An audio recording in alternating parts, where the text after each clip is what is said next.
Je me suis rendu compte qu'on parlait d'utérus artificiel. Et moi, on m'aurait parlé d'utérus artificiel comme ça à mon arrivée à Chicago. Jamais j'aurais mis Lucie dans un utérus artificiel. Jamais.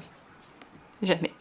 On est vite la proie de gens qui veulent faire du business, du commerce, des tests, des expériences.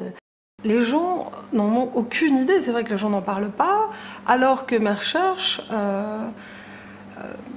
me montrent qu'il y a des films, qu'il y a des gens qui sont en train de procéder à ce genre d'expérience, et que c'est quelque chose qui est là, qui existe, et personne n'en parle aujourd'hui. Depuis toujours, la science n'a jamais hésité à utiliser le corps humain pour faire des recherches. À l'heure actuelle, certains laboratoires font participer des femmes à leur insu à des essais illégaux sur l'utérus artificiel. Des expériences interdites qui entraînent des questions éthiques, qu'il est temps de se poser. Anne et Barbara ont été victimes d'une clinique américaine qui les avait contactées en leur promettant de l'aide dans leur grossesse difficile. Elles reviendront de Chicago sans leurs enfants, morts, sans explication. Élise, quant à elle, a échappé de justesse à l'horreur. Aujourd'hui, elles ont toutes les trois décidé de témoigner pour épargner d'autres femmes.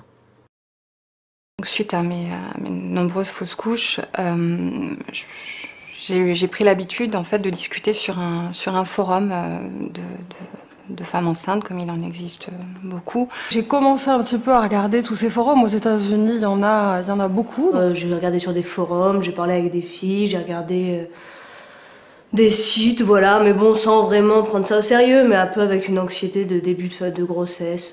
J'étais un peu inquiète, je sais pas. Voilà. Et là, ils m'ont contacté par téléphone, en français, en me disant que effectivement, ils avaient une toute nouvelle méthode pour des femmes qui étaient dans ma situation, pour les faire accoucher avant le terme, et qu'ils avaient une sorte de couveuse dernier modèle, ce qu'on faisait de mieux, et qui me proposaient de me faire accoucher plus tôt. Ils me donnaient une solution qui me paraissait à ce moment-là celle qui me correspondait, c'était donner un support aux femmes qui aujourd'hui sont seules et qui doivent se débrouiller professionnellement et en même temps avoir leur rôle et jouer leur rôle de mère. Comme c'était une clinique très, très en pointe, enfin tout de suite, moi, voilà, quoi, je leur ai fait évidemment confiance. Pour moi, c'était un peu inespéré. Enfin, voilà quoi. La clinique à Chicago ne voulait absolument pas me donner de documents visuels de mon bébé. Donc les seules images que j'ai pu prendre, c'est... en fait, j'ai pris moi-même une vidéo de Lucie dans sa couveuse. Il y avait une sorte de liquide, on m'a expliqué que ça reproduisait en fait le liquide amniotique maternel. Elle était intubée, c'était comme une couveuse mais qui reproduit le ventre maternel. C'est vrai que j'aurais peut-être pu avoir quelques doutes. Elle était complètement dans un liquide amniotique, mais c'est vrai que j'ai été mis en confiance, on m'a expliqué vraiment à quoi ça allait servir. Donc tout de suite j'ai été vraiment encadrée, aidée. Donc je repars. Et au bout d'une semaine, et quelques jours après, on m'appelle pour m'annoncer la nouvelle de la mort des Noirs. Voilà. C'est un matin, ils sont venus me voir en disant qu'il y avait eu un problème et que Lucie n'avait pas survécu. Moi, j'ai pris la décision en pensant que c'était ce qu'il y avait de mieux pour mon enfant. Donc aujourd'hui, il y a cette première chose, c'était que je ne connaissais pas les risques. J'ai pris une décision sans connaître les risques que l'enfant pouvait encourir, et il y en avait beaucoup. Et j'ai dû beaucoup insister en fait pour avoir un document de la part de la clinique. Le labo, il met du temps à me répondre. Et puis ils veulent. Et puis finalement, j'ai droit à un document où on me dit avoir fait une fausse couche. Alors que bon, j'ai subi une césarienne, donc je sais à ce moment-là qu'il y a quelque chose qui tourne pas rond. Enfin, pour moi, c'est clair. Donc, en revenant en France, je me suis rendu compte que ce que contenait le document ne correspondait pas du tout à ce qui s'était passé là-bas. C'est-à-dire que pour eux, j'avais fait une fausse couche. Ce qui est totalement faux. J'étais venue justement pour que Lucie puisse venir au monde, pour qu'elle puisse être une enfant comme une autre, un petit bébé voilà, bien portant. Et du jour au lendemain, ça n'allait plus, et elle était morte. Enfin, c'était absolument, c'était affreux. C'était affreux, et personne ne voulait comprendre que je veuille reprendre Lucie. Et on a eu beau... on a demandé à tout le monde, enfin on a insisté. Et en fait, je n'ai pas pu... Je suis repartie sans Lucie.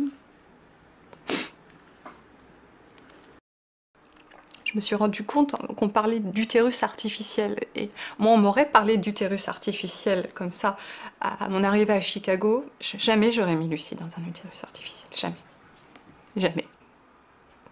Mais ils m'ont menti sur ce qu'ils ont fait. Ils m'ont menti. Plus tard, j'ai vu des images d'animaux. Je crois que c'était une chèvre. Elle baignait exactement dans le même liquide que Lucie. C'était exactement le même procédé, en fait. Et en faisant mes recherches, je me suis rendu compte que cette chèvre, elle n'était pas viable. Elle n'était pas viable. Et ils l'ont fait sur mon enfant. Mes recherches, peu à peu, m'ont amené à me rendre compte que j'avais peut-être subi une expérience qui était une des premières mondialement sur les humains, qui serait celle de l'utérus artificiel. Et c'est vrai qu'au moment où je signe cette décharge et où je décide de procéder à cela, alors que j'ai fait des études, je suis quelqu'un, je pense, de cultivé, d'informé, je n'en ai aucune idée. C'est quelque chose, je me suis fait rouler, enfin, c'est tout simplement ça. Ils ont fait une expérience médicale sur mon bébé, de la même manière qu'ils avaient fait une expérience sur une chèvre. C'est exactement la même chose. J'en suis persuadée maintenant, j'en suis persuadée que j'ai été victime d'une expérience, que l'on m'a fait venir pour autre chose que ce que je croyais. Que mon bébé a servi à des médecins. J'avais juste été sur des forums, j'avais juste été sur des sites, et voilà qu'un institut de Chicago me contacte en me disant qu'ils ont des solutions à mes problèmes. On est très très vite des proies, quoi, des victimes. Dès qu'on est un peu fragile, j'ai l'impression que... Après-demain, on peut voir à quoi pourrait servir, si ça venait à marcher, l'intérêt économique qu'il y aurait derrière ça. C'est vrai que ça représente une manne financière pour ces gens-là. Enfin, ils avaient tout intérêt à nous tromper et à nous laisser croire que c'était bénin et qu'il n'y avait pas de risque. C'est un business dans lequel, si demain j'étais une investisseuse, je pense que je mettrais mes billes dedans. Enfin, quand on connaît un peu toutes ces démarches justement de l'industrie pharmaceutique, eh ben on se dit, bah ouais, est-ce qu'on n'a pas été quelque part piégé, quoi, complètement, enfin, leurré, et justement qui joue sur la détresse des gens pour développer quelque chose qui n'a rien à voir et qui est juste en définitive encore un nouveau moyen, voilà, de créer de l'argent, enfin, de faire de l'argent, quoi, de lancer un nouveau, c'est un marché, quoi. C'est un nouveau marché qui est en train de se mettre en place, quoi. Quand je dis ça, ça me donne même des frissons, quoi. C'est la science-fiction pour moi, mais on se rend compte qu'on est des rats de laboratoire, quoi, en définitive, quoi. Enfin, voilà, c'est quelque part, oui, c'est pas normal. Non, c'est effrayant. Ça fait peur, ouais. Aujourd'hui, si je vous parle, c'est vraiment pour avertir le reste des femmes, pour que demain, d'autres femmes ne subissent pas une expérience interdite d'utérus artificiel. Aujourd'hui, c'est difficile d'avoir été roulée comme je l'ai été. Et j'aimerais juste que ça arrive à personne d'autre que moi.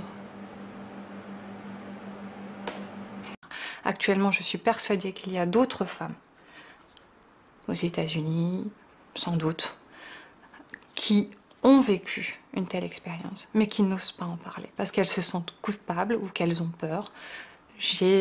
Grâce à mon blog, j'ai pu rentrer en contact avec des personnes qui viennent de Belgique ou du Canada et en France, mais je comprends, mais je sens qu'il y a une peur de parler de telles choses. Et actuellement, on ne peut pas faire l'impasse sur cette question de l'utérus artificiel. On ne peut pas. C'est quelque chose aujourd'hui qu'il faut qu'on dénonce tout ensemble parce que c'est grave.